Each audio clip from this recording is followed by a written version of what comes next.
I'm Dave Stanley with Red Leaf Technology. I'm here to introduce the TS Control 32. It is a 32-inch touchscreen display. And it's optical technology, plug and play, ready to go with any software of your choosing, which could be anywhere from Pro Tools to Samplitude, what I'm running here, Logic, works in a Mac and PC world. And it's basically a mouse replacement, or it augments the use of a mouse because you don't have to go reach for the mouse input, and it's a little bit more intuitive to use the controls with your fingers, I've found. And I tend to mix in the box, so I kind of wanted to come up with a solution for the user to make it a little bit better experience for mixing in the box. And here's what I've come up with. Joe, if you come back a little bit, you'll be able to see that this is oriented at a 15-degree angle, similar to a lot of mixing desks. It gives you the posture of a mixing desk as well, the way I'm sitting. I have this system. I have two touchscreens running at the same time on the same project in an extended desktop mode. So this is Windows operating system with Samplitude running. So I'll just go ahead and start clicking around and show you what I can do as far as setting up the mix.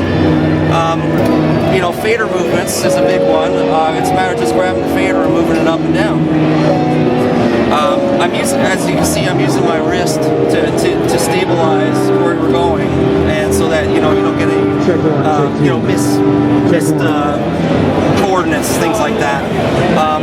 It's capable of doing anything a mouse can do, such as a right click and a drag, a click and drag, that sort of thing. So I'm going to do a right click on our EQ section here. So it's a right click with the touchscreen is a press and hold, and then I'll bring up my EQ section here.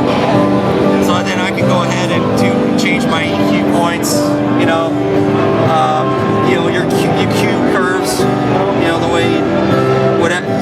Just like mixing with the mouse, but you're using your fingers, then it's a little bit more tactile experience for the user.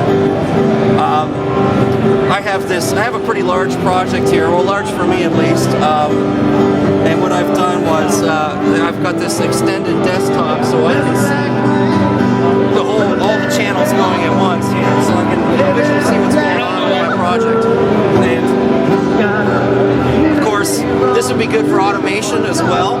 I can automate volume curves, by running it like a regular mixer, as opposed to doing it with the mouse. I showed you the EQ. Again, here comes a right click on the vocal channel here. I'm going to bring up the vocals. Now notice on your screen up here you're running Mac.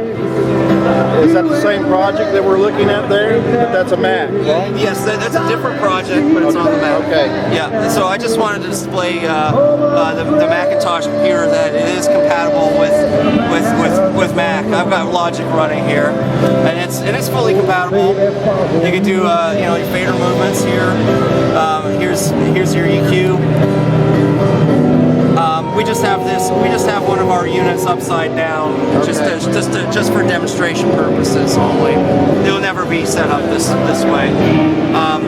The reason why this fader was jumping on me is because I had automation selected on it. That's why it was all over the place. But now that I got automation off, I can turn up the volume. I do a right click on the